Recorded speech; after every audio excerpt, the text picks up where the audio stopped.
وعلى آله أجمعين أما بعد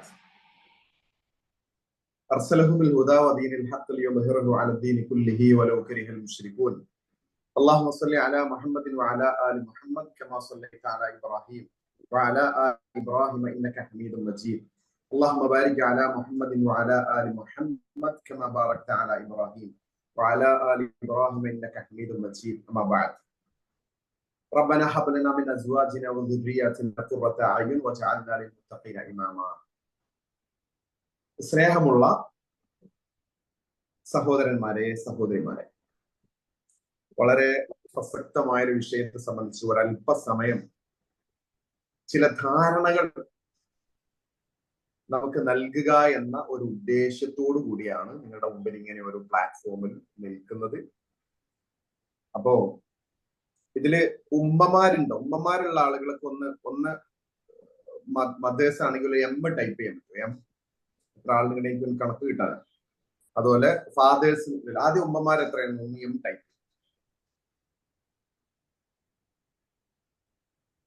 ഒന്ന് ഒരാളുകൾ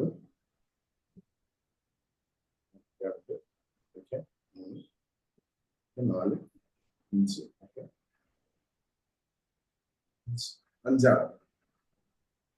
5 ബാക്കിയൊക്കെ 5 6 7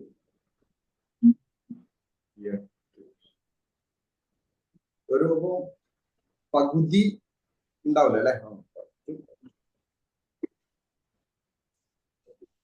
ഉള്ളവരൊക്കെ ഒന്ന് ഉമ്മമാരാണെങ്കിലൊക്കെ ഒന്ന് ടൈപ്പ് ചെയ്യണം. എം ടൈപ്പ് ചെയ്യണം.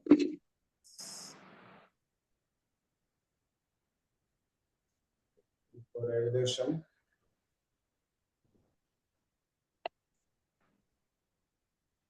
ഫാദേഴ്സ് ഇപ്പൊ ടൈപ്പ് ചെയ്യരുത്. കാരണം ഉമ്മമാരെ കിട്ടി കഴിഞ്ഞാൽ ബാക്കി ഫാദേഴ്സ് ഉപ്പമാർ എത്ര ഉണ്ട് എന്നുള്ളത് എനിക്കൊരു ഐഡിയ കിട്ടും. Okay okay okay okay.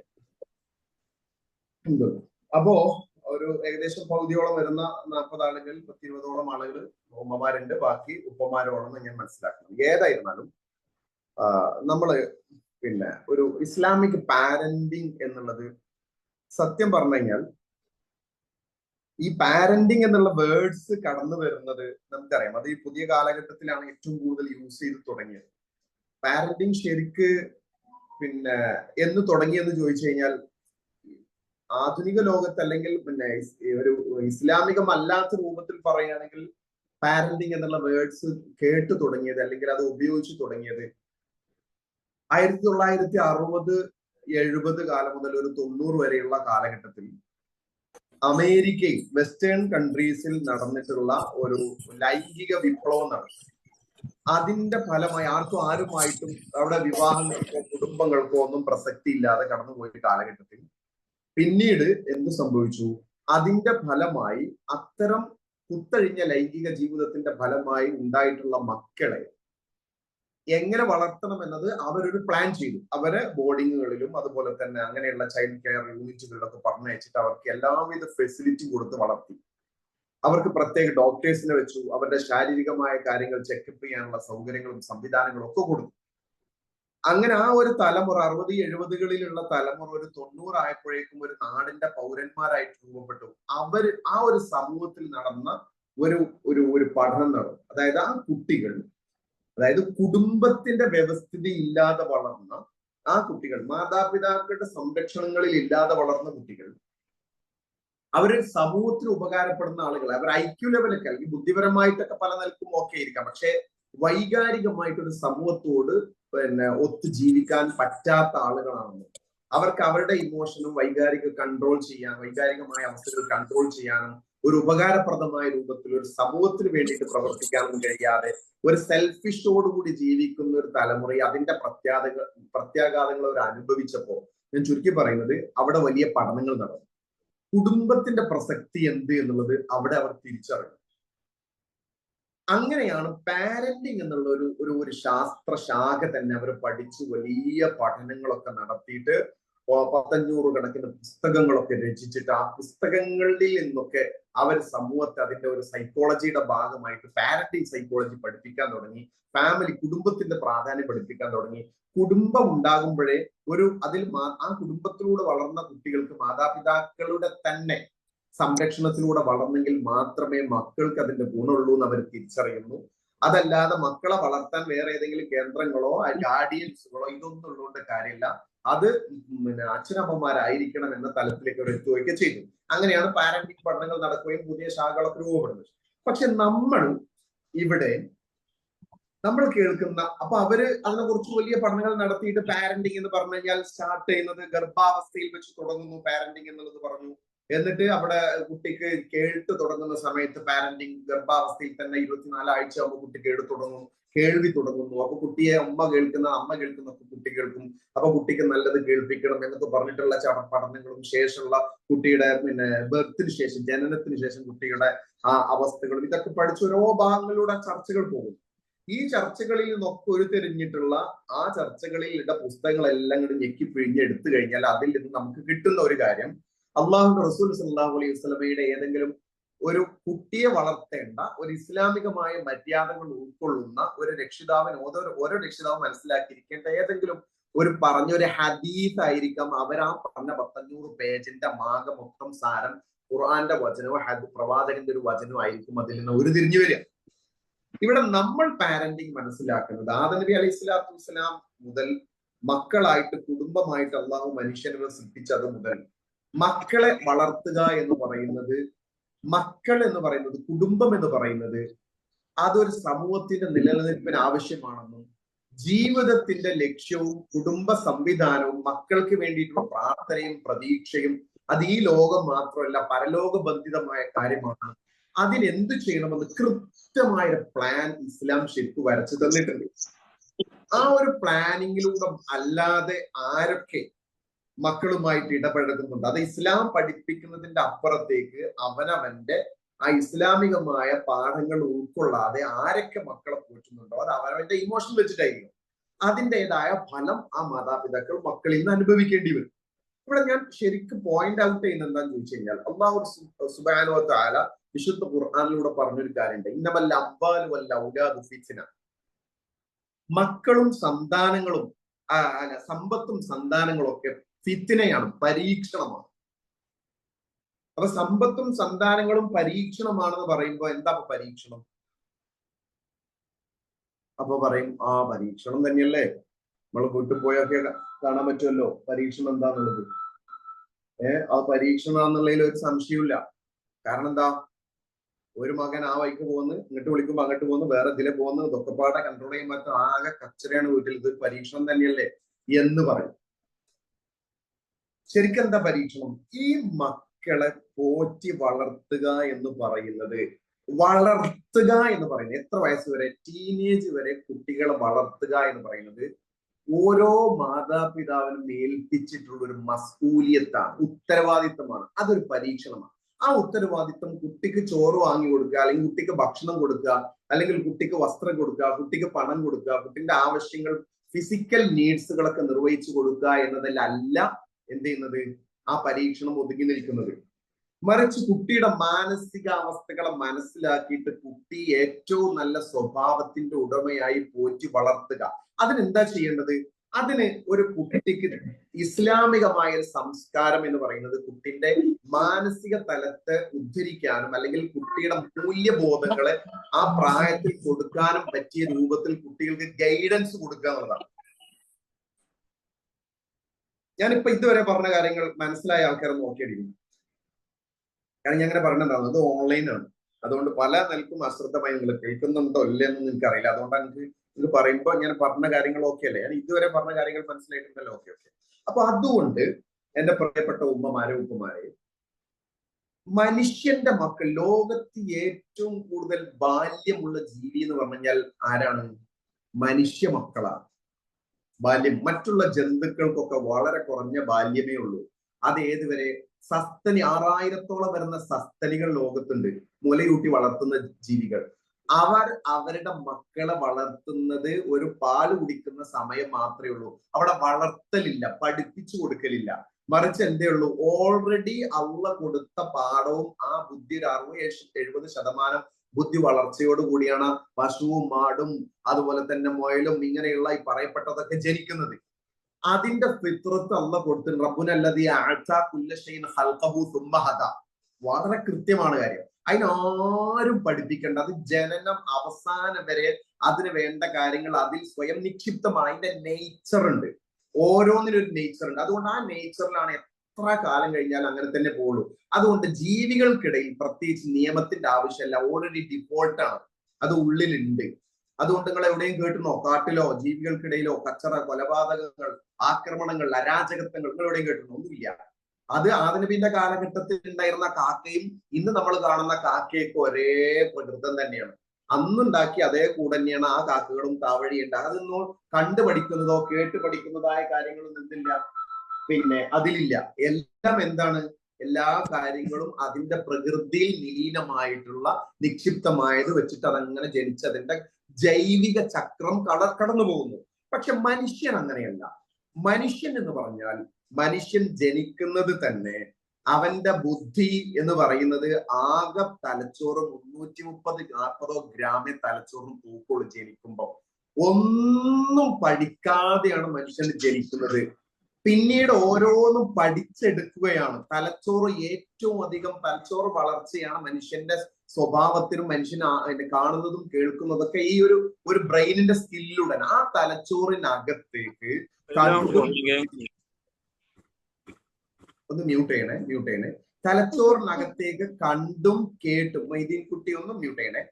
കണ്ടും കേട്ടും ഓരോന്ന് പഠിക്കുന്ന സമയമാണ് കുട്ടിയുടെ 12 വയസ്സ് വരെയുള്ള സമയം എന്ന് പറയുന്നത്, ടീനേജ് വരെയുള്ള സമയം. അവിടെയാണ് കുട്ടിനെ വളർത്തേണ്ടത്. ഈ വളർത്തണ സമയത്ത് മാതാപിതാക്കൾക്ക് വലിയ ഉത്തരവാദിത്തമുണ്ട്. നമ്മളിങ്ങനെ നമ്മളെ കുട്ടിനെ വളർത്താൻ നമുക്ക് കിട്ടിയ അത് കുട്ടിയുടെ മാനസികാവസ്ഥ പരിഗണിച്ചിട്ടാണ് കുട്ടിനെ പോറ്റേണ്ടത്. കുട്ടിയെ മനസ്സിലാക്കിയിട്ടാണ് കുട്ടിനെ പോറ്റേണ്ടത്. എങ്ങനെ കുട്ടിനെ മനസ്സിലാക്കണം? അത് വലിയ പഠനങ്ങളും വലിയ തീരൊന്നും വേണ്ട, ചില ബോധവൽക്കരണം നമുക്ക് കിട്ടിയാൽ മതി. അതെന്താന്ന് ചോദിച്ചു കഴിഞ്ഞാൽ അതിൽ ഏറ്റവും പ്രധാനമായിട്ട് നമ്മൾ മനസ്സിലാക്കേണ്ടത്, ഒന്ന്, ഈ കുട്ടിനെ ലെക്ചർ ചെയ്യുന്ന സമയത്ത് ഏതൊരു കുട്ടിയും ഇസ്ലാം പഠിപ്പിച്ചിട്ടുള്ള കാര്യം, ഒരു കുട്ടിന്റെ വളർച്ചയിൽ ഏറ്റവും വലിയ പങ്ക് വഹിക്കുന്നത് കുട്ടിയുടെ സ്വഭാവ വളർച്ചയിൽ, ക്യാരക്ടർ രൂപപ്പെടുത്തുന്നിടത്ത് ഏറ്റവും വലിയ പങ്ക് വഹിക്കുന്നത് ആ കുട്ടിയുടെ ഉമ്മയാണ്. അപ്പൊ എവിടുന്നാണ് പാരന്റിങ് തുടങ്ങുന്നത്? കല്യാണം കഴിക്കുന്നത് മുതൽ തുടങ്ങുന്നു. നല്ല ഉമ്മയാവണം, നല്ല ഉപ്പയുമാവണം.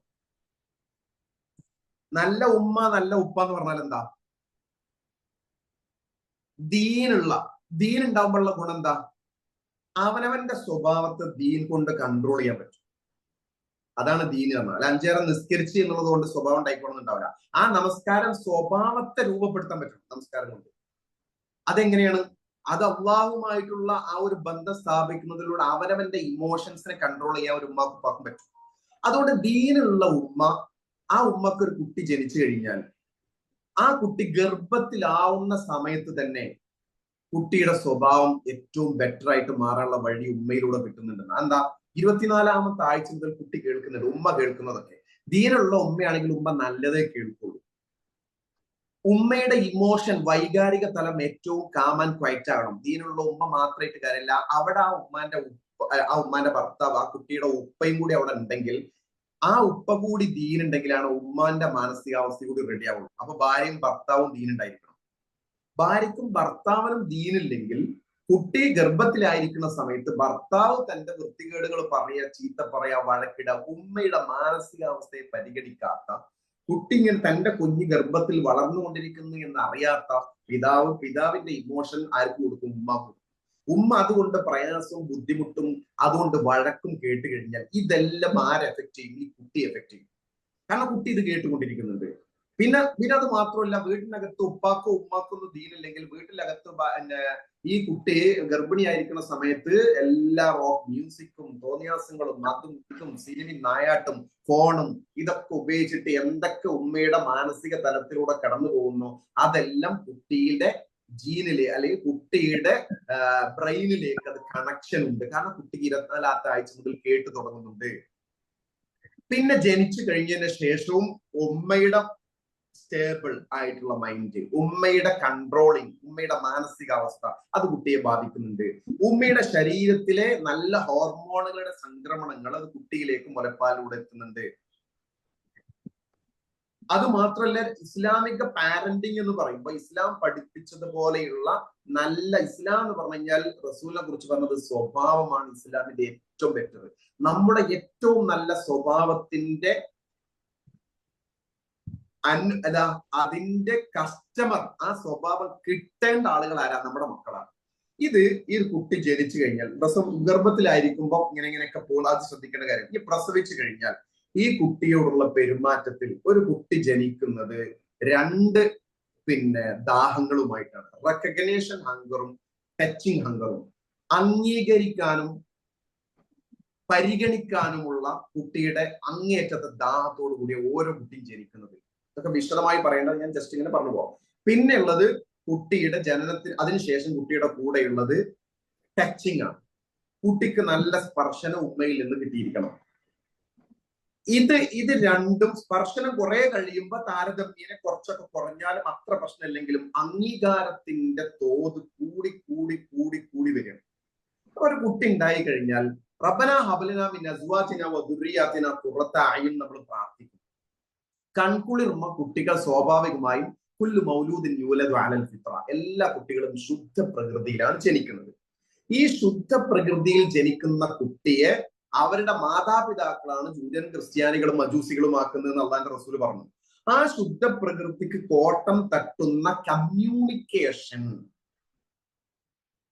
ബോധങ്ങൾ, മൂല്യങ്ങൾ, സംസാരങ്ങൾ, ഇത് ഉമ്മയുടെ ഉള്ളിൽ എന്താ ഉള്ളത് അത് കുട്ടിയിലേക്ക് എത്തും. നമ്മുടെ അകത്തുള്ളതാണ് നമ്മുടെ സംസാരമായി പുറത്തു വരിക. അകത്തുള്ളത് പുറത്തേക്ക് വരുത്തിക്കുന്ന ഏറ്റവും പ്രധാനം എന്താ ചോദിച്ചാൽ നമ്മുടെ ഇമോഷനുകളാണ്. ഒരു ദിവസം ഒരു ഉമ്മ ഒരു ഉപ്പ, അതുകൊണ്ടാണ് ഉമ്മക്കാണ് ഇതൊരു വലിയ കമ്മ്യൂണിക്കേഷൻ. കുട്ടിയോട് ഏറ്റവും കൂടുതൽ ഉമ്മയാണ് നടത്തുന്നത്, ഉപ്പ പുറത്തായിരിക്കും. അതുകൊണ്ടാണ് റസൂൽ സല്ലല്ലാഹു അലൈഹി വസല്ലം പറഞ്ഞത് തന്റെ മാതാവിനോടാണ് ഒരു കുട്ടിക്ക് ഏറ്റവും അധികം ഉത്തരവാദിത്തമുള്ളത്. ഉമ്മുക്കാവും. കാരണം ആ ഉമ്മ അത്രയും സഫർ ചെയ്യുന്നുണ്ട്. ഈ കുട്ടിയുടെ സ്വഭാവം രൂപപ്പെടുത്തുന്നിടത്ത് കുട്ടിയിൽ നിന്നുണ്ടാകുന്ന വ്യത്യസ്ത വൈകാരിക തലങ്ങളെ മനസ്സിലാക്കി നല്ല ക്ഷമ ഉണ്ടെങ്കിലേ നന്നായിട്ട് കുട്ടിനെ സ്വഭാവം രൂപപ്പെടുത്താൻ പറ്റുള്ളൂ. ക്ഷമയില്ലാത്ത ഒരാൾക്ക് അവരവരുടെ ഉള്ളിലുള്ള അക്ഷമയും അതിന്റെ വൈകാരികമായ ഏറ്റവും പ്രശ്നം ദേഷ്യം. ഈ ദേഷ്യവും അതുപോലെ തന്നെ നമ്മളുടേതായ ഈഗോയും ഇതൊക്കെ കുട്ടിയിലേക്ക് അടിച്ചേൽപ്പിച്ചുകൊണ്ടേയിരിക്കും. ആദ്യം ഒന്നും തിരക്കിടുണ്ടാവില്ല. അപ്പൊ ഇതൊരു ചില്ലറ കാര്യമല്ല. ക്ഷമിക്കുക, അതുപോലെ തന്നെ ദേഷ്യം കൺട്രോൾ ചെയ്യുക എന്ന് പറയുന്നത് ഏറ്റവും പ്രധാനപ്പെട്ട കാര്യമാണ്. അത് മാത്രമല്ല, ഞാൻ നേരത്തെ പറഞ്ഞ പോലെ കുട്ടിക്ക് കിട്ടേണ്ട അംഗീകാരത്തെ ഒരു ദിവസം കുട്ടിക്ക് ഭക്ഷണം 2-3 ദിവസം കൊടുക്കാതിരുന്നാൽ കുട്ടി പട്ടിണി കിടന്ന് ക്ഷീണിച്ചു പോകും. അതെല്ലാവർക്കും അറിയാം. നിരന്തരമായി ഭക്ഷണം കഴിക്കാൻ നമ്മൾ പ്രേരിപ്പിച്ചുകൊണ്ടിരിക്കുന്നുണ്ട്. പക്ഷേ അതേപോലെ കുട്ടിയുടെ മാനസിക വളർച്ചയ്ക്ക് കൊടുക്കേണ്ട ഭക്ഷണമാണ് കുട്ടിയിലേക്ക് നല്ല കമ്മ്യൂണിക്കേഷൻ കൊടുക്കുക, കുട്ടിയെ അഭിനന്ദിക്കുക, പ്രോത്സാഹിപ്പിക്കുക, നല്ല നല്ല മോഡലിംഗ് കുട്ടിക്ക് കൊടുക്കുക. കാരണം ജനിച്ച് 6 മാസം ആവുന്നതോടുകൂടി കുട്ടിയുടെ കാഴ്ച കളർഫുൾ ആയി തുടങ്ങും. അത് കഴിഞ്ഞിട്ട് അതിന്റെ മുമ്പേ ഈ 6 മാസത്തിന്റെ ഗ്യാപ്പിൽ കുട്ടിയുടെ കേൾവിയുടെ മൂർച്ച ഗർഭത്തിൽ നിന്ന് തുടങ്ങി ശേഷം അത് ഏറ്റവും ശക്തമായിട്ട് നിലനിൽക്കും. പിന്നെ കുട്ടിയുടെ ടച്ചിങ് വളരും, കുട്ടിയുടെ സെൻസ്, സ്മെല്ല്, ഇതൊക്കെ പതിയെ പതിയെ ഓരോന്ന് ഡെവലപ്പ് ചെയ്യുന്ന സ്റ്റേജ്. ഇതാണ് കുട്ടിയുടെ 6 മാസം കഴിഞ്ഞ പിന്നെ 3 വയസ്സ് വരെ. ഈ 3 വയസ്സിനിടയിൽ ഈ കുട്ടിയോട് ഈ ഉമ്മയുടെ ഇന്ററാക്ഷൻ, ഉമ്മയുടെ കമ്മ്യൂണിക്കേഷൻ, അത് കഴിഞ്ഞിട്ട് ആ വീട്ടിനകത്തുള്ള ആൾക്കാരുടെ കമ്മ്യൂണിക്കേഷൻ, ഉപ്പയുടെ കമ്മ്യൂണിക്കേഷൻ, 3 കഴിഞ്ഞ അടുത്ത 6-7 വയസ്സ്. ആ 7 വയസ്സിനിടയിൽ കുട്ടി കാണുകയും കേൾക്കുകയും ചെയ്യുന്നത് എന്താണോ അതിന്റെയൊക്കെ ആകത്തുകയുള്ള പ്രതിഫലനമാണ് കുട്ടിയുടെ കൗമാരത്തിലെത്തുമ്പോഴേക്കും, ഏറ്റവും ചുരുങ്ങിയത് ഒരു 6-7 വയസ്സാകുമ്പോഴേക്കും കുട്ടിയിൽ നിന്ന് നമ്മൾ കണ്ടു തുടങ്ങുന്നത്. ആരെയും കുറ്റം പറയണ്ട. ഒന്ന് നമ്മളാണ്, ഒന്ന് വാപ്പയായിരിക്കാം, അല്ലെങ്കിൽ പ്രധാനമായിട്ട് ഉമ്മയായിരിക്കാം, അല്ലെങ്കിൽ വീട്ടിലുള്ള ബ്രദേഴ്സ് മറ്റുള്ള ആളുകളായിരിക്കാം, അല്ലെങ്കിൽ കുട്ടി കൂടുതൽ എവിടെയാണോ ഇടപെട്ട് തുടങ്ങുന്നത് വീട്ടിൽ നിന്നാണ് ആദ്യം, വേറെ ആരായിട്ട് കണക്ഷൻ ഇല്ല. പിന്നെ പിന്നെ ഓരോരുത്തരായിട്ട് ഇങ്ങനെ കണക്ഷൻ തുടങ്ങണം. അവിടെ ഒരു ഉമ്മാക്ക്, അവിടെയാണ് ഞാൻ പറയുന്നത് ഉമ്മമാരുടെ റോൾ. അതുകൊണ്ടാണ് റസൂൽ പറഞ്ഞത് ഉമ്മമാർ നല്ല ക്ഷമയോടുകൂടി നടത്തുമ്പോഴേ അവർക്ക് അതിന്റെ ആ കടപ്പാട് തന്നെ അവരോട് അതുകൊണ്ട് ആക്കാൻ പറഞ്ഞത്. അത്രയും വലിയൊരു കുല്ലുക്കും റാഇൻ അലാ കുല്ലിക്കും റാഇൻ വകുല്ലുക്കും മസ്ഊലൻ റഅയത്തി, അതൊരു ഉത്തരവാദിത്തമാണ്. അവനവനെ കൺട്രോൾ ചെയ്യാന്ന് പറയുന്നത്. ഇതെന്താ കുട്ടികളോടുള്ള പെരുമാറ്റം എങ്ങനെയാണ്? ഒന്ന്, നമ്മൾ പലപ്പോഴും ഉണ്ടാകുക നമുക്ക് ദേഷ്യം. എന്താ ദേഷ്യം? ചെറുപ്പത്തിലൊന്നും കുഴപ്പമില്ല, കുട്ടി എന്താണ്, കുട്ടി നല്ല അടിപൊളിയാണ്, കാരണം കൺകുളിർമയുണ്ട്, കാണുമ്പോ ചിരിക്കുന്നുണ്ട്, നമുക്ക് കുട്ടിനെ കാണുമ്പോ തന്നെ സന്തോഷം വരുന്നുണ്ട്, എല്ലാം ഓക്കെയാണ്. പക്ഷെ കുട്ടി കേട്ട് കേട്ട് കേട്ട് പതിയെ നമ്മളായിട്ട് കമ്മ്യൂണിക്കേറ്റ് ചെയ്യാൻ തുടങ്ങുമ്പോ അത് ഒരു 2-3 വയസ്സൊക്കെ ആവുമ്പോൾ കുട്ടിനോട് നമ്മൾ ഇങ്ങനെ ഓരോ കാര്യങ്ങളും കുറെയൊക്കെ ശ്രദ്ധിക്കും. പക്ഷെ കുട്ടിയെ കൂടുതൽ പരിഗണിച്ചും ശ്രദ്ധിച്ചും അഭിനന്ദിച്ചും ഒരു 1.5-2 വയസ്സാകുമ്പോൾ കുട്ടി അവനവന്റെ ആക്ടിവിറ്റി നമ്മളെ മുമ്പിൽ വെച്ചിട്ട് ഇങ്ങനെ കാണിക്കാനുള്ള ത്വരയായിരിക്കും. അപ്പൊ കുട്ടിക്ക് നമ്മൾ സമയം കൊടുക്കണം, അത് കണ്ട് കേട്ട് എന്നറിയാം. അപ്പോഴേ അവന്റെ ആ ദാഹം തീരുള്ളൂ. അവന്റെ ആ മാനസികമായ ദാഹങ്ങളെ തീർക്കാൻ ഉമ്മാക്കും ഉപ്പാക്കും അതാത് സമയങ്ങളിൽ കഴിയണം. കുട്ടിയുടെ ആ ദാഹമാണ് അംഗീകരിക്കാനും പരിഗണിക്കാനും അറ്റൻഷൻ, അഫെക്ഷൻ, അപ്രീസിയേഷൻ. ഇത് 3 കുട്ടി കിട്ടണം. അഭിനന്ദനം കിട്ടണം, സ്നേഹം കിട്ടണം, അതുപോലെ തന്നെ ശ്രദ്ധ കൊടുക്കണം കുട്ടിക്ക്. ഇത് കൊടുക്കാതിരിക്കുമ്പോഴാണ് കുട്ടിയുടെ വളർച്ചയിൽ പ്രശ്നങ്ങൾ ഉണ്ടാകുന്നത്. റസൂൽ സല്ലല്ലാഹു അലൈഹി വസല്ലമ എത്ര കൃത്യമായിട്ടാണ് ഇതൊക്കെ നടപ്പിലാക്കിയത്. തന്റെ മക്കളായ പേരക്കുട്ടികളായ ഹസൻ ഹുസൈൻ റിപ്പോർട്ട് ചെയ്യപ്പെട്ട നമുക്ക് കാണാൻ പറ്റും. നബി സല്ലല്ലാഹു അലൈഹി വസല്ലമക്ക് അവരോട് നബി കാണിച്ച വളരെ മനോഹരമായ പെരുമാറ്റം, അവരോട് മാത്രമല്ല കാണുന്ന കുട്ടികളോടൊക്കെ, പ്രത്യേകിച്ചും കൂടുതൽ ഇന്ററാക്ഷൻ അവരായിട്ടായിരുന്നു, കാരണം അവരാണ് വീട്ടിലുള്ളത്. അവർക്ക് നബി കൊടുത്ത സ്വാതന്ത്ര്യം, ആ സ്വാതന്ത്ര്യത്തിന് ദീൻ അവർക്ക് തടസ്സമായി. നബിയിലേക്ക് വല്ലിപ്പയിലേക്ക് കടന്നു വരാൻ, വല്ലിപ്പയായിട്ട് കമ്മ്യൂണിക്കേറ്റ് ചെയ്യാൻ ഹസനും ഹുസൈനും ഇസ്ലാം ദീൻ തടസ്സായിട്ടില്ല, ദീനിന്റെ ഇബാദത്ത് തടസ്സായിട്ടില്ല. പ്രസംഗിച്ചു കൊണ്ടിരിക്കുന്ന പ്രവാചകന്റെ അടുക്കിലേക്ക് കാണാൻ ഹസനും ഹുസൈനും വരുമ്പോ മിമ്പറിൽ നിന്ന് ഇറങ്ങി അവരെ എടുത്തു കൊണ്ടുപോകുന്ന റസൂൽ, ഞാൻ പ്രസംഗിക്കുകയാണെന്ന് പോടുന്നെന്ന് റസൂൽ പറഞ്ഞിട്ടില്ല. കമ്മ്യൂണിക്കേഷൻ ക്ലിയർ ആക്കിയിട്ടുണ്ട്. അത് മാത്രമല്ല, നിസ്കരിച്ചു കൊണ്ടിരിക്കുമ്പോ പുറത്ത് കയറിയിരിക്കുന്ന ഹസനും ഹുസൈനും അവരെ വലിച്ചിട്ടിട്ട് നിസ്കാരം നബി തുടർന്നിട്ടില്ല. അവര് സ്വമേധയായി ഇറങ്ങട്ടെ, എന്നിട്ട് എണീറ്റാ മതി. നിസ്കാരം അവർക്ക് ഞാനുമായിട്ടുള്ള ബന്ധത്തിന് അതിനവർക്കൊരു പ്രയാസം ഉണ്ടാക്കുന്ന അവസ്ഥ വരരുത്. അപ്പൊ അതുകൊണ്ട് അവരെന്ത് പഠിക്കുന്നു? നിസ്കരിക്കുമ്പോ ദീനിയായ കാര്യങ്ങൾ ചെയ്യുമ്പോഴും അല്ലാത്തപ്പോഴും ഒക്കെ വല്ലിപ്പ അടിപൊളിയാണ്, കാരണം വല്ലിപ്പനായിട്ട് അപ്രോച്ച് ചെയ്യാൻ പറ്റും.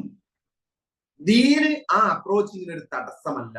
ഇനി നമ്മളൊന്ന് ആലോചിച്ച് നോക്കൂ, നമ്മൾ സീരിയസ് ആയിട്ട് പ്രത്യേകിച്ച് ദീനുമായിട്ട് എത്രയാണ് ഒരു കുട്ടിക്ക് കണക്ഷൻ കൊടുക്കുന്നുള്ള ഒരു പാഠ റസൂൽ കൊടുക്കുന്നത്.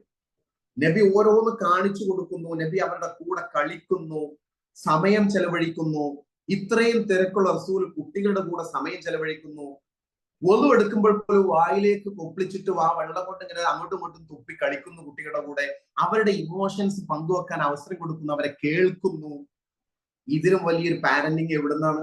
അവരെ കൂട്ടി കൊണ്ടുപോയി സഹാബത്തിന്റെ മുമ്പിൽ വെച്ച് റസൂല് പ്രാർത്ഥിക്കുകയാണ്, ഇത് എന്റെ മക്കളാണ്, അല്ലാഹുവേ ഞാൻ ഇവരെ സ്നേഹിക്കുന്നു.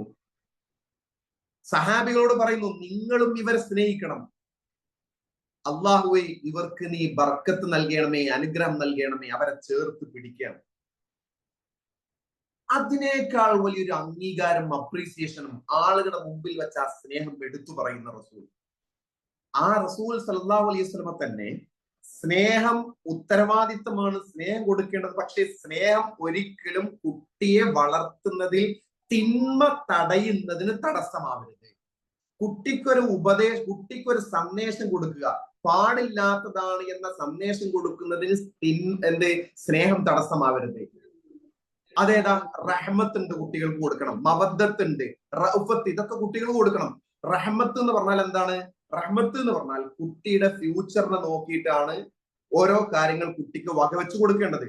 കുട്ടിയുടെ ഭാവിക്കും കുട്ടിയുടെ പരലോകത്തിനും എതിരാകുമ്പോ അവിടെ റഹ്മത്ത് പ്രയോഗിക്കും. കാരണം എന്താ? അത് കുട്ടിക്ക് തടയേണ്ടി വരും ചിലത്. അതുകൊണ്ടാണ് മുട്ടുകുത്തി പോകുന്ന കുട്ടി ബൈത്തുൽ മാലിലെ ഈത്തപ്പഴം ഇട്ട് വായിലേക്ക് ഇട്ടപ്പോ നബി സല്ലല്ലാഹു അലൈഹി വസല്ലം എന്താ പറഞ്ഞത്? വേറൊരു ഈത്തപ്പഴം പകരം കൊണ്ടുവച്ചോളൂ, കുട്ടിയല്ലോ കഴിച്ച് പോയിക്കോട്ടെ എന്ന് പറഞ്ഞില്ല. കുട്ടിക്കൊരു സന്ദേശം കൊടുത്തു, അത് പാടില്ല മോനെ, കഹ് കഹ്, വായിൽ വിരലിട്ട് കുട്ടി അത് പ്രയാസമൊന്നും നോക്കിയില്ല, ബുദ്ധിമുട്ട് നോക്കിയില്ല, വലിച്ചു പുറത്തിട്ടു.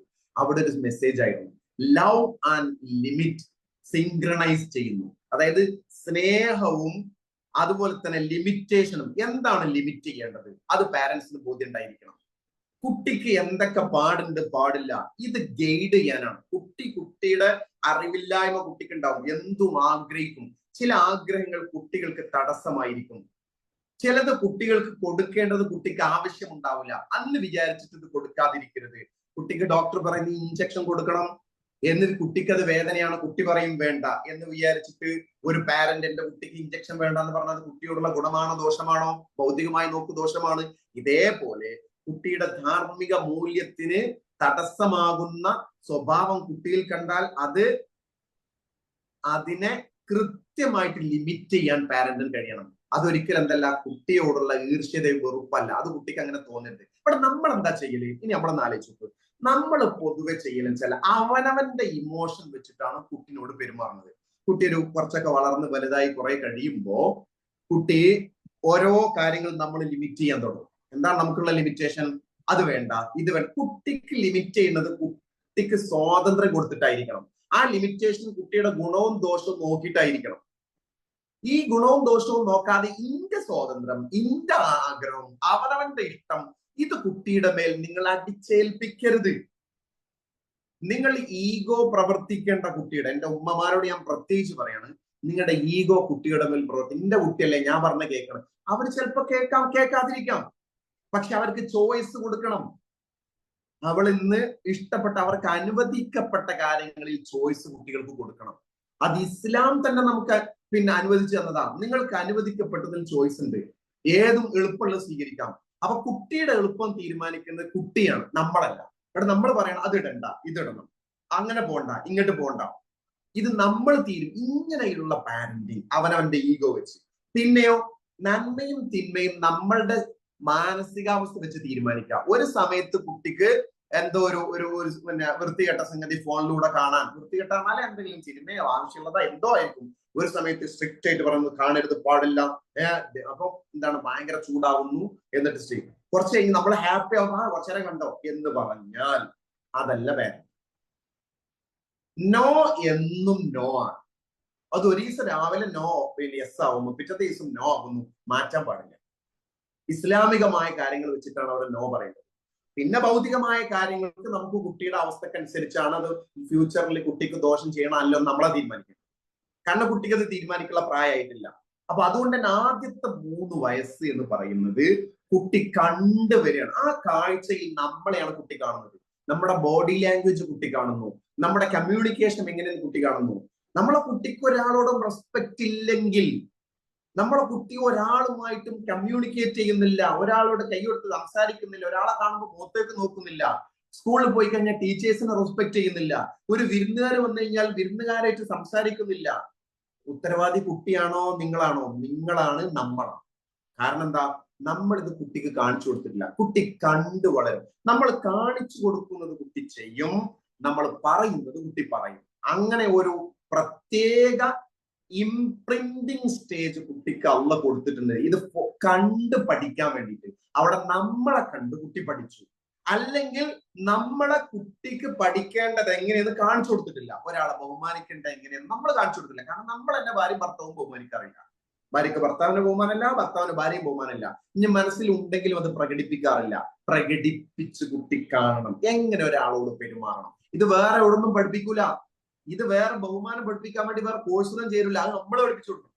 നമ്മൾ പഠിപ്പിക്കാതെ നമ്മളില്ല നേരം അവരവന്റെ ദേഷ്യം ഉള്ളിൽ വെച്ചിട്ട് മറ്റേ കുട്ടിന്റെ പ്രശ്നം എന്നിട്ട് ഈ കുട്ടി എന്തെങ്കിലും കാര്യം ഒന്നാണ് പോയിക്ക മാറിയെന്ന്, ആണെന്ന് ചെക്ക പോയിക്കോ, ഇങ്ങോട്ട് മാറിയെന്ന് പറഞ്ഞു.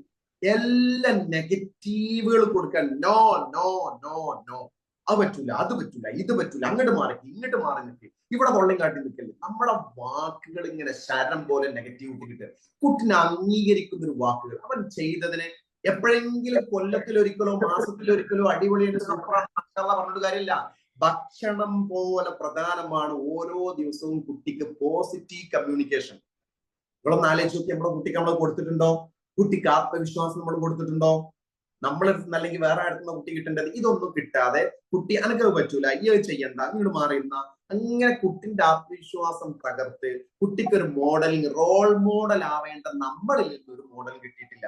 കാരണം നമ്മൾ ഈ അഗ്രസീവ് ആണ്. വീട്ടിൽ നിന്ന് ചാടിക്കുരക്കലും, ബാപ്പയാണെങ്കിലോ ഉമ്മാനോട് എന്തെങ്കിലും കാണാതെ അപ്പൊ ഇട്ട് ചാടിയിട്ട് അതെവിടെ ഇതെവിടെ, ഈ അലർച്ചയാണ് ആര് കേൾക്കുന്നത്? കുട്ടി കേൾക്കുന്നത്. അപ്പൊ കുട്ടി പഠിക്കും ഇങ്ങനെയാണ് പെരുമാറേണ്ടത്, ചാടിക്കുരക്കണം. ആ കുട്ടി അവസാനം ഒരു ടീനേജിൽ എത്തുമ്പോ അവൾക്ക് ഇഷ്ടപ്പെടാത്ത കാണുമ്പോ ഇതേപോലെ ചാടിക്കുരക്കും, ഇതേപോലെ പെരുമാറും, ഒരു സംശയവും വേണ്ട. അതുകൊണ്ട് എനിക്ക് ആദ്യം നിങ്ങളോട് പറയേണ്ടത് വളരെ പ്രധാനപ്പെട്ട ഒരു പോയിന്റ് ആണ് നമ്മുടെ കമ്മ്യൂണിക്കേഷൻ, ആശയവിനിമയം. അത് വളരെ എന്തായിരിക്കണം? പൊളൈറ്റ് ആയിരിക്കും. പൊളൈറ്റ് എന്ന് പറഞ്ഞാൽ ഒന്നുകൂടി പറയുന്നത് വെച്ചാൽ വളരെ സ്നേഹത്തോടു കൂടി, ഒരു വേണ്ട എന്ന് പറയുന്ന പോലും നമ്മൾ സ്ട്രോങ്ങിൽ പറയുകയാണെങ്കിൽ ആ പറച്ചിൽ കുട്ടിയെ തകർക്കുന്ന, കുട്ടിയുടെ വ്യക്തിത്വം പൊളിക്കുന്ന, വ്യക്തിത്വം നശിപ്പിക്കുന്ന വേണ്ട എന്നല്ല പറയേണ്ടത്. നമ്മൾ സ്ട്രോങ് ആയിട്ട് നിൽക്കുന്നു, കുട്ടിയെ മനസ്സിലാക്കാവുന്ന, കുട്ടിക്ക് ദേഷ്യം പിടിപ്പിക്കാവുന്ന രൂപത്തിലല്ല പറയേണ്ടത്. നമ്മുടെ ഉപദേശത്തിന്റെ രീതി എന്താണ്? നമ്മൾ ഒരു കുട്ടിന്റെ വ്യക്തിത്വം അടിച്ചു തകർത്തിട്ടാ ഉപദേശിക്കുക. ലോകത്ത് എവിടെയെങ്കിലും അങ്ങനെ ഒരു ഉപദേശം ആരെങ്കിലും സ്വീകരിക്കും? ആരും സ്വീകരിക്കൂല. തന്റെ മകനെ ലുഖ്മാൻ അലൈഹിസ്സലാം ഉപദേശിക്കുന്ന രീതിയുണ്ട് ഖുർആനിൽ. എത്ര മനോഹരമാണത്! യാ ബുനയ്യ, യാ ബുനയ്യ, കുഞ്ഞുമോനെ, കുഞ്ഞുമോനെ. ഇബ്രാഹിം നബി മകനെ ഉപദേശിക്കുന്നുണ്ട്. എത്ര മനോഹരമാണ് ഖുർആനിൽ. റസൂല് കുട്ടികൾ വിളിക്കുന്നുണ്ട്. സാന്ദർഭികമായ ഉപദേശങ്ങൾ. നമ്മൾ എന്നിട്ട് എന്താ ഇതെല്ലാം വീട്ടിൽ നിന്ന് കൊടുത്തിട്ട് 6-7 വയസ്സൊന്നും മദ്രസ് പോയിട്ട് ഉസ്താനോട് പറയാ കുട്ടിക്ക് പരലോകം പറഞ്ഞു കൊടുത്തൊന്ന് നന്നാക്കി എടുക്കേണ്ടി, ഒന്ന് പൊറാട്ട ഉണ്ടാക്കാം. ഇത് കുട്ടിക്ക് മദ്രസിൽ എന്തിനാ പറഞ്ഞേക്കണമെന്നോ? നമ്മളെടുത്തുനിന്ന് തികയാത്ത രൂപത്തിലുള്ള ദീനി നോളജുകൾ കിട്ടണം. ആ സമയം എന്ന് പറഞ്ഞാൽ തലച്ചോറിനകത്ത് ഒരുപാട് ഞരമ്പുകൾ, ഈ ഞരമ്പുകൾക്കിടയിൽ ഓരോ സിനാപ്സുകൾ ഉണ്ട്. ഈ സിനാപ്സുകളിലേക്ക് മൂല്യബോധങ്ങൾ കിട്ടണം. അത് അള്ളാന്റെ ബോധം കൃത്യമായി കിട്ടുമ്പോൾ അത് അവിടെ കിടക്കും. അത് അൺകോൺഷ്യസ് മൈൻഡിൽ ഉണ്ടാവും. അത് വെച്ചിട്ട് ആ കുട്ടി പിന്നെ സ്വഭാവത്തെ ജഡ്ജ് ചെയ്യുക, അത് ശരിയാണോ ഇത് തെറ്റാണോ രൂപപ്പെടുത്തുക. അതുകൊണ്ട് ആ ചെറുപ്പത്തിൽ മദ്രസ പറഞ്ഞേക്കേണ്ട ഒരു ഭാഗം. പിന്നെ അതിന്റെ മോഡലിംഗ് വീട്ടിൽ നിന്ന് കിട്ടണം. സ്കൂളിൽ നിന്നും അല്ല മദ്രസയിൽ നിന്നും കുട്ടി പഠിക്കുന്നത് നുണ പറയാൻ പാടില്ല എങ്കിൽ, സ്വഭാവം നന്നായിട്ട് പെരുമാറാനാണെങ്കിൽ, റസൂൽ സല്ലല്ലാഹു അലൈഹി വസല്ലം ഏറ്റവും നല്ല സ്വഭാവമായിരുന്നു. നബിയുടെ സ്വഭാവം അത്രയും മനോഹരമായത് കൊണ്ടാണ് ആളുകൾ റസൂലിന്റെ വാക്ക് കേൾക്കാൻ പൂവിലേക്ക് പൂമ്പാറ്റകൾ വരുന്നത് പോലെ നബിയുടെ അരികിലേക്ക് ആളുകൾ ഓടിക്കൂടിയത്.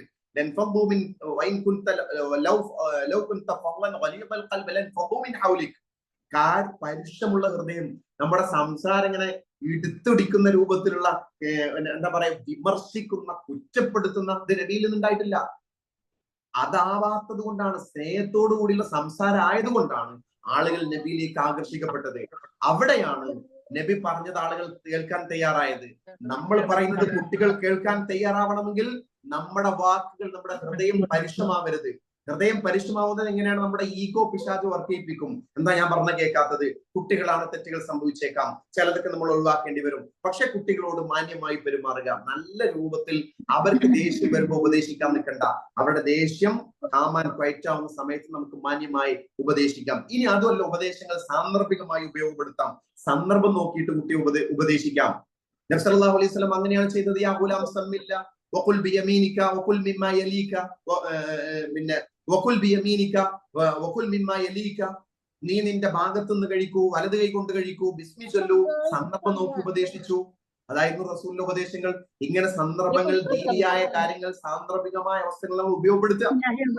അങ്ങനെ ഉപയോഗപ്പെടുത്തിയിട്ട് നമ്മുടെ കുട്ടികൾക്ക് ഞാൻ എന്റെ വാക്കുകൾ അവസാനിപ്പിക്കുകയാണ്. ഏറ്റവും എനിക്ക് ആദ്യം അവസാനമായിട്ട് പറയുന്നത്, നമ്മളൊന്ന് നമ്മുടെ ദേഷ്യം ഒന്ന് നിയന്ത്രിക്കണം. ഈ ദേഷ്യം ഇപ്പൊ നമ്മൾ കേൾക്കാനൊക്കെ ഓക്കെ ആയിരിക്കും, ഇതൊക്കെ സംഗതി ശരിയാണ്, നിങ്ങൾ പറഞ്ഞത് കറക്റ്റാണ് എന്നൊക്കെ പറഞ്ഞു പോയിട്ട് വീട്ടിലെത്തുമ്പോ നമുക്കെതിരായ രൂപത്തിൽ കുട്ടി, പ്രത്യേകിച്ച് ഒരു കൗമാരത്തിലേക്ക് എത്തുന്ന കുട്ടികളാവുമ്പോൾ അവർക്ക് അവരുടെ ഇമോഷൻസ്, പല പ്രശ്നങ്ങളും ഉണ്ടാവും. ആ കൗമാരത്തിൽ എത്തുന്നത് 12 വയസ്സ് ഒരു കുട്ടിയുടെ ക്യാരക്ടർ രൂപപ്പെട്ട് കഴിഞ്ഞു. ആ ക്യാരക്ടർ എന്തിന്റെ അടിസ്ഥാനം രൂപപ്പെട്ടത്? നമ്മുടെ കമ്മ്യൂണിക്കേഷൻ വഴിയാണ്. അതിന്റെ ഗുണവും ദോഷമൊക്കെ കുട്ടിയിലുണ്ടാവും. നമ്മൾ മാത്രമല്ല, ഉമ്മണ്ട് പ്രധാനമായിട്ട് ഉപ്പ, പിന്നെ പുറത്തേക്ക് ബാക്കിയുള്ള അയൽവാസികൾ ഉണ്ടാവും, സ്കൂൾ ഉണ്ടാവും, ഒക്കെ ഉണ്ടാവും, ടീച്ചേഴ്സ് ഒക്കെ പങ്കാണ്. അപ്പൊ അങ്ങനെയുള്ള ആ കുട്ടിയോട് നമ്മൾ പെരുമാറുമ്പോൾ കുട്ടിയുടെ മാനസികാവസ്ഥ പരിഗണിച്ചിട്ട് നമ്മുടെ മുഖഭാവം കുട്ടിക്ക് കൊടുക്കുന്നത് ഒരു ഇരുണ്ട, ഒരു കടിച്ചു കാറുന്ന രൂപം. നമ്മൾ ഒരു ദിവസം നേരം വെളുത്ത് വൈകുന്നേരമാകുമ്പോൾ കുട്ടിക്ക് നമ്മൾ കൊടുക്കുന്ന വാക്കുകൾ കുട്ടിക്ക് ആശ്വാസമുള്ളതാണോ അതോ അനാശ്വാസ്യമായതും, കുട്ടിയെ അടിച്ചിരുത്തുന്നതും കയർക്കുന്നതും, മാറി നിൽക്കാം, ഇങ്ങോട്ട് നിൽക്കുക, അങ്ങോട്ട് ഇങ്ങോട്ട്, ഒരു കാര്യം ചെയ്താൽ കുറ്റപ്പെടുത്തി, ഇതെന്താ ഇങ്ങനെ, എന്നെ കൊണ്ടൊന്നും പഠിക്കാനും പറ്റില്ല. ഇത് നമ്മള് അല്ലെങ്കിൽ ഒന്നും മിണ്ടൂല, ഒരു പരിഗണനയും കൊടുക്കൂല, ഒന്നുമില്ല, അങ്ങനെയും പാരന്റിങ് ഉണ്ടാവും. എന്തെങ്കിലും കാട്ടിക്കോട്ടെ, അത് പറ്റുമോ, അത് പറ്റൂല. അല്ലെങ്കിൽ ഓവർ സ്ട്രിക്റ്റ്, ഒന്നിനും ഇസ്ലാം എന്ന് പറഞ്ഞു കഴിഞ്ഞാൽ കുട്ടി കാണുന്നത് ഇസ്ലാം എന്ന് പറഞ്ഞാൽ ഇമ്മയാണ്. കാരണം എന്താണ്, ഒന്നും സമ്മതിക്കാത്തൊരു ഭീകര രൂപം. അനുവദിക്കപ്പെട്ടത് ഇസ്ലാം കൊടുത്തിട്ടുള്ള സ്വാതന്ത്ര്യ കുട്ടികൾക്ക് നമ്മൾ വകവെച്ച് കൊടുക്കേണ്ടി വരും. ഇസ്ലാം കൊടുത്തത്, ഇസ്ലാം അനുവദിക്കപ്പെടാത്തത്, ഇസ്ലാം വിലക്കിയത് വളരെ കുറച്ചേ ഉള്ളൂ. ഇസ്ലാം അനുവദിച്ച ഒരുപാട് കാര്യങ്ങൾ, ആ അനുവദിച്ചതിലേക്ക് ഫോക്കസ് ചെയ്യും. അപ്പം കുട്ടികൾക്ക് ആശ്വാസം. പിന്നെ അതുമല്ല, ദീന് കുട്ടികൾക്ക് ഇഷ്ടത്തോടു കൂടി കുട്ടി കാണട്ടെ. 7 വയസ്സ് വരെ കുട്ടി കാണുക, 3 അല്ലെ 1, 2 ആദ്യത്തെ 3 വയസ്സ് കുട്ടി നമ്മൾ ചെയ്യണൊക്കെ കണ്ടിട്ട് അതേപോലെ ചെയ്യും. എന്താ പിന്നെ കണ്ടിന്യൂ ചെയ്യാത്തത്? നമ്മുടെ വാക്കിന്റെ പ്രശ്നം തന്നെ. 7 വയസ്സ് വരെ കുട്ടി ഇത് ആവർത്തിച്ചു കൊണ്ടിരിക്കുന്നുണ്ട്. 7 വയസ്സായിട്ട് നിസ്കരിച്ചിട്ടില്ലെങ്കിലാണ് കുട്ടിനെ അടിക്കാൻ പറയുന്നത്, അല്ല പിന്നെ കുട്ടിക്ക് കാണിച്ചു കൊടുക്കാൻ പറയുന്നത്, പറഞ്ഞു കൊടുക്കാൻ പറയുന്നത്. പറച്ചില് 3 കൊല്ലം പറയുന്നു, 3 കൊല്ലം പറഞ്ഞിട്ടും, പറയേണ്ട സ്മൂത്ത് ആയിട്ട് പറഞ്ഞിട്ടും എന്നിട്ടും അനുസരിക്കാത്ത കുട്ടിയാണ് ഒരു കാര്യത്തിന് അടിക്കേണ്ടതുള്ളൂ. നമ്മൾ അടിയൊക്കെ എപ്പോ തുടങ്ങി? എന്നോ തുടങ്ങി. അടി, പിച്ചലും, കുത്തലും, ചവിട്ടലും, മാറിക്കലും. ഇതൊക്കെ നിങ്ങളിപ്പോ ഇങ്ങനെ ആലോചിക്കുമ്പോൾ ഒരു ദിവസങ്ങൾ ഇങ്ങനെ നോട്ട് ചെയ്ത് നോക്കി, എത്ര കമ്മ്യൂണിക്കേഷൻ കുട്ടിക്ക് നെഗറ്റീവ് കൊടുത്തു, ആവശ്യമില്ലാത്ത എത്ര കൊടുത്തു, ഒന്ന് ആലോചിച്ച് നോക്കൂ. അതിന് ആദ്യം വേണ്ടത് കൊടുക്കാനുള്ള കാരണം ഒന്ന് ശൈത്താനാണ്. കാരണം ശൈത്താൻ നമുക്ക് ദേഷ്യം ഉണ്ടാകും. ദേഷ്യം ഉണ്ടാകാൻ കാരണം എന്തായിരിക്കും? ഒന്നുകിൽ ഭർത്താവുമായിട്ടുള്ള ബന്ധത്തിലായിരിക്കും. അതുകൊണ്ടാണ് നല്ല ഭർത്താവും നല്ല ബന്ധങ്ങളും വീട്ടിനകത്ത് ഉണ്ടാവണം. അതില്ലെങ്കിൽ അവിടെ ആദ്യം ഭർത്താവിനെ തമ്മിൽ തെറ്റിക്കാണ് ശൈത്താൻ നോക്കുക, ഭർത്താവും ഭാര്യയും തമ്മിൽ. അത് തെറ്റിച്ചു കഴിഞ്ഞാൽ മക്കൾ തമ്മിൽ തെറ്റും, മക്കൾ തമ്മിൽ തെറ്റിയാൽ കുടുംബം തെറ്റും, കുടുംബം തെറ്റി കഴിഞ്ഞാൽ ദീനില്ലാതെ ആയിപ്പോകും. പിന്നെ സമാധാനമല്ല, ആകെയുള്ള സമാധാനം കുടുംബമാണ്, അതില്ലാതെ ആയിപ്പോകും. അപ്പൊ അത് നല്ലോണം ശ്രദ്ധിക്കാം. ആദ്യം പ്രാക്ടീസ് ചെയ്യേണ്ടത് how to manage our anger, നമ്മളുടെ ദേഷ്യത്തെ. അതിന് ഇസ്ലാം പഠിപ്പിച്ച മാർഗം. അതെന്താ മാർഗം? അവിടെയാണ് ഇസ്ലാമിക് പാരന്റിങ്ങിന്റെ ഗുണം. വേറെ എന്ത് എക്സസൈസ് ബാക്കിയുള്ളവർ പറഞ്ഞാൽ അതിനൊക്കെ ഒരു ലിമിറ്റേഷൻ ഉണ്ട്. ഇസ്ലാം പഠിപ്പിച്ചത് ഈ ദേഷ്യം എന്ന് പറയുന്നത് പിശാചുമായി ബന്ധപ്പെട്ടത്. അതുകൊണ്ട് തന്നെ അഊദു ബില്ലാഹി മിനശ് ശൈത്വാനിർ റജീം, ഈ പിശാചിൽ നിന്നാണ് നമ്മുടെ ഇമോഷനെയാണ് പിശാച് ട്രിഗർ ചെയ്യുന്നത്. അപ്പൊ അതുകൊണ്ട് തന്നെ അവിടെ റസൂൽ സല്ലല്ലാഹു അലൈഹി വസല്ലം പഠിപ്പിച്ചു, ദേഷ്യം വരെ wudu എടുക്കാൻ പറഞ്ഞു, കൺട്രോൾ ചെയ്യാൻ പറഞ്ഞു. ലാ തഖ്ദം, ആ ദേഷ്യത്തെ നിയന്ത്രിക്കാൻ പഠിക്കുക. അത് നിയന്ത്രിച്ചു കഴിയുമ്പോൾ തന്നെ ഒരുപാട് പ്രശ്നങ്ങൾക്ക് ആശ്വാസമാവും. പിന്നെ ദിക്റുകൾ, ദ്വാകള്, രാവിലത്തെ ദിക്റ്, വൈകുന്നേരത്തെ ദിക്റ്, ദിവസം വീട്ടില് ഒരു പേജെങ്കിലും ചുരുങ്ങിയത് സൂറത്തുൽ ബഖറ നമ്മളും മക്കളും ഓതുക. ഒരാളും ഓതാത്തൊരു ദിവസം വീട്ടിൽ ബഖറ ഓതാത്തൊരു ദിവസം ഉണ്ടാവാതിരിക്കുക. എന്നാൽ തന്നെ ശൈത്താൻ അവിടെ ഉണ്ടാവില്ല. നല്ല സ്മൂത്ത് കമ്മ്യൂണിക്കേഷൻ ഉണ്ടാവും. അപ്പൊ തന്നെ ബന്ധങ്ങൾ കുറെ റെഡിയാവും. പ്രത്യേകിച്ച് ഇന്നത്തെ കാലഘട്ടത്തിലെ മക്കൾ എന്ന് പറഞ്ഞു കഴിഞ്ഞാൽ ഒരുപാട് മാനസികമായിട്ടുള്ള ശൈഥില്യങ്ങൾ, ഒരു കോൺസെൻട്രേഷൻ കിട്ടാത്ത മക്കളാണ്. കാരണം ഈ ഫോണുമായിട്ട് ബന്ധപ്പെട്ടതാണ്. ഇവിടെയൊക്കെ നമ്മൾ പഠിക്കേണ്ട ഒരു ഭാഗമാണ്. ഏതായിരുന്നാലും ഞാൻ അവസാനിപ്പിക്കുകയാണ്. നമ്മൾ എന്ത് ചെയ്യുക? വളരെ ശ്രദ്ധാപൂർവം വാക്കുകൾ ഉപയോഗിക്കുക. ഓരോ വാക്കിനും ഒരു ഊർജ്ജം. ആ ഊർജ്ജം നെഗറ്റീവ് ഉണ്ടാവും, പോസിറ്റീവ് ഉണ്ടാവും. നമ്മുടെ വാക്കിന് പോസിറ്റീവ് ഊർജ്ജമാണ് കുട്ടി കൊടുക്കേണ്ടത്. അഭിനന്ദനമാണ് വേണ്ടത്, അംഗീകാരമാണ് വേണ്ടത്. ഈ അംഗീകാരം മരിക്കണവരെ കിട്ടിക്കൊണ്ടിരിക്കണം. അത് നിങ്ങളായാലും ഞാനായാലും അതന്നെ. നമ്മൾ അംഗീകരിക്കാതെ എവിടുന്ന് കിട്ടണം? കിട്ടേണ്ടിടത്തും കിട്ടണം. നാട്ടുകാർ മുഴുവൻ അംഗീകരിക്കണമെന്നൊന്നുമില്ല. വീട്ടിൽ നിന്നാണ് നമ്മളെ കുട്ടിക്ക് ഏറ്റവും വലിയ അംഗീകാരം കിട്ടേണ്ടത്. എന്നിട്ട് ആ സ്കൂളിൽ നിന്ന് കിട്ടിയിട്ട് കാര്യമുള്ളൂ. അവിടുന്ന് ഇവിടുന്ന് ഒക്കെ എല്ലാം അംഗീകാരം കിട്ടും. വീട്ടിൽ നിന്ന് എത്തിക്കഴിഞ്ഞാൽ പുച്ഛാണെങ്കിൽ പിന്നെ എന്താ? ആ ഇതൊക്കെ പിന്നെ ഉള്ളു, ഇതൊന്നും പോരട്ടോ എന്നാണെങ്കിൽ എന്ത് ഫലം അതിനുള്ളത്? അപ്പൊ നല്ലോണം ശ്രദ്ധിക്കാം. അത് പിന്നെ ഉമ്മമാര് ശ്രദ്ധിക്കുക. ഉമ്മമാരെ ദേഷ്യം പിടിപ്പിക്കുന്ന രൂപത്തിലുള്ള കമ്മ്യൂണിക്കേഷൻ ഇല്ലാതിരിക്കുക. അവരെ ഏറ്റവും സ്മൂത്ത് ആയിട്ട് പെരുമാറുക. അവിടെ ഉപ്പമാരും ക്ഷമിക്കേണ്ടി വരും. ക്ഷമ. അപ്പൊ ക്ഷമ, അതാണ് ഇന്നല്ലാഹു മഅ സ്വാബിരീൻ എന്ന് പറഞ്ഞത്. നല്ല ക്ഷമിക്കുന്നവരുടെ കൂടെയാണ്. ക്ഷമ പറഞ്ഞാൽ ചില്ലറ കാര്യമല്ല. ഡേ ടു ഡേയില്, പ്രത്യേകിച്ച് പാരന്റിംഗിൽ ക്ഷമ അത്രയും പ്രധാനമാണ്. കാരണം നിങ്ങളെ ഈഗോനെ അടിച്ചിരുത്താതെ ക്ഷമിക്കാൻ നമുക്ക് പറ്റൂല.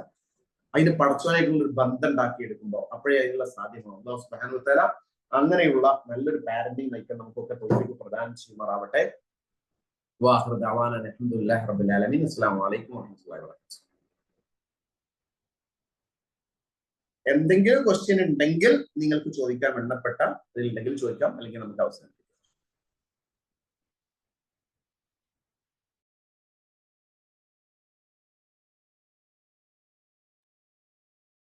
وعليكم السلام ورحمة الله وبركاته. جزاكم الله خير الجزاء. بارك الله فيكم. ഇവിടെ നമ്മൾ ഉസ്താദ് പറഞ്ഞ പോലെ ആർക്കെങ്കിലും എന്തെങ്കിലും ചോദ്യങ്ങൾ ഉണ്ടെങ്കിൽ മെസ്സേജ് ആയിട്ടോ അല്ലെങ്കിൽ ഹാൻഡ് റൈസ് ചെയ്താൽ ഇൻഷാ അള്ളാഹ് അവർക്ക് ചോദിക്കാവുന്നതാണ്.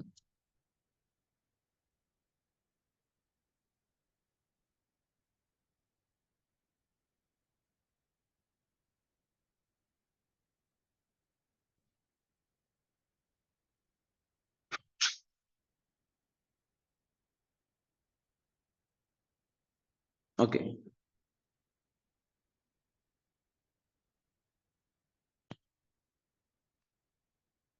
പ്രത്യേകിച്ച് ചോദ്യങ്ങളൊന്നും ഇല്ലാന്ന് തോന്നുന്നു. സോ അൽഹംദുലില്ലാഹ് വളരെ ഫ്രൂട്ട്ഫുൾ ആയിട്ടുള്ള ഒരു സെഷനാണ് നമുക്കിപ്പോൾ ഇവിടെ കിട്ടിയത്. പലപ്പോഴും ജീവിതം അങ്ങനെ മുന്നോട്ട് പോയിക്കൊണ്ടിരിക്കുമ്പോൾ നമ്മൾ മറന്നുപോയ, ശ്രദ്ധിക്കാതെ അവഗണിക്കപ്പെടുന്നതായിട്ടുള്ള വിഷയങ്ങൾ, അത് ഈ രൂപത്തിലുള്ള ഓർമ്മിപ്പിക്കലുകൾ, ഉത്ബോധനങ്ങൾ നമുക്ക് ഒരുപാട് ഉപകാരപ്പെടും. ഒന്ന് തിരിഞ്ഞു നോക്കാൻ, അതുപോലെ തന്നെ ഈ പറഞ്ഞ കാര്യങ്ങളൊന്നും ഞാൻ ശ്രദ്ധിച്ചിട്ടില്ലായിരുന്നല്ലോ എന്ന ഒരു ഓർമ്മപ്പെടുത്തൽ. അല്ലാഹു സുബ്ഹാനഹു വ തആല പറഞ്ഞ പോലെ വദക്കിർ ഫഇന്ന ദിക്റ തൻഫഉൽ മുഅ്മിനീൻ. നിങ്ങൾ അങ്ങോട്ടും ഇങ്ങോട്ടും ഓർമ്മിപ്പിച്ചുകൊണ്ടിരിക്കുമ്പോൾ ആ ഓർമ്മിപ്പിക്കൽ അത് സത്യവിശ്വാസികൾക്ക് ഉപകാരം ചെയ്യുമെന്ന് അല്ലാഹു സുബ്ഹാനഹു വ തആല പറഞ്ഞ പോലെ, സത്യം പറഞ്ഞ മക്കളുള്ള എല്ലാവർക്കും ഒരു ഓർമ്മപ്പെടുത്തലാണ് ഇന്ന് നമ്മുടെ ബഹുമാനപ്പെട്ട ഉസ്താദ് അബ്ദുസ്സലാം സ്വലാഹി നമുക്ക് നൽകിയിട്ടുള്ളത്. ഇതുപോലെയാണ് ഓരോ വിഷയത്തിലും ഇസ്ലാമികമായിട്ടുള്ള ഉത്ബോധനങ്ങൾ നമ്മുടെ ജീവിതത്തിലെ താളക്രമങ്ങൾ മാറിത്തുടങ്ങുന്നിടത്ത് അവിടെ നിന്ന് തിരിഞ്ഞു നടക്കാൻ നമുക്ക് ഉത്തേജനം നൽകുന്ന കാര്യങ്ങളാണ്. അല്ലാഹു സുബ്ഹാനഹു വ തആല നമ്മിൽ ഏൽപ്പിക്കപ്പെട്ട നമ്മുടെ മക്കൾ എന്ന വലിയ അമാനത്ത് അത് പൂർത്തീകരിക്കാൻ അല്ലാഹു സുബ്ഹാനഹു വ തആല നമ്മെ ഏൽപ്പിച്ച രൂപത്തിൽ കുല്ലു മൗലൂദിൻ യൂലദു അലൽ ഫിത്ര, ആ ഫിത്രത്തോടു കൂടി അതിനെ നിലനിർത്താൻ, നമ്മൾ പുതിയതായിട്ട് കൊടുക്കാനല്ല പറഞ്ഞു, ആ ഫിത്രത്ത് നിലനിർത്താൻ ആവശ്യമായ കാര്യങ്ങളാണ് ഒരു പാരന്റ് എന്നുള്ള നിലക്ക് നമ്മൾ കൊടുക്കേണ്ടത്. അപ്പൊ ആ വിഷയത്തിൽ വളരെ ഗൗരവത്തോടു കൂടി ഒരു അമാനത്തായി അതിനെ സ്വീകരിച്ചുകൊണ്ട് മുന്നോട്ട് കൊണ്ടുപോകുവാൻ, അതിലുപരി നമ്മൾ മരണപ്പെട്ട് ഖബറിൽ പോയി കിടക്കുന്ന സമയത്ത് നമുക്ക് ഉപകാരപ്പെടുന്ന പ്രാർത്ഥനകളായി, സൽക്കർമ്മങ്ങളായി അവരിൽ നിന്ന് നമുക്കൊരു പ്രകാശം ലഭിക്കുന്ന രൂപത്തിൽ സ്വാലിഹായ മക്കളായി നമ്മുടെ മക്കളെ വളർത്തുവാനും അല്ലാഹു സുബ്ഹാനഹു വ തആല നമുക്ക് ഏവർക്കും തൗഫീഖ് നൽകി അനുഗ്രഹിക്കുമാറാകട്ടെ എന്ന് പ്രാർത്ഥിച്ചുകൊണ്ട് ഈ ഒരു പരിപാടിയിൽ നമുക്ക് വേണ്ടി സംസാരിച്ച ഉസ്താദ് അബ്ദുസ്സലാം സ്വലാഹി, അതുപോലെ തന്നെ ഇതിൽ പങ്കെടുത്ത എല്ലാവർക്കും, അതുപോലെ നമ്മുടെ കൂടെ സ്വാഗതം ആശംസിച്ചുകൊണ്ട് സംസാരിച്ച നാസിഫ് മുസ്തഫ, എല്ലാവർക്കും ഒറ്റവാക്കിൽ നന്ദി രേഖപ്പെടുത്തിക്കൊണ്ട് ഈ ഒരു സെഷൻ ഇവിടെ അവസാനിച്ചതായി അറിയിക്കുന്നു. ബാറക്കല്ലാഹു ഫീക്കും വജസാകുമുല്ലാഹു ഖൈറൽ ജസാ. അസ്സലാമു അലൈക്കും വറഹ്മത്തുള്ളാഹി വബറകാതുഹു. സുബ്ഹാനകല്ലാഹുമ്മ വബിഹംദിക് അഷ്ഹദു അൻ ലാ ഇലാഹ ഇല്ലാ അൻത അസ്തഗ്ഫിറുക വഅതൂബു ഇലൈക്.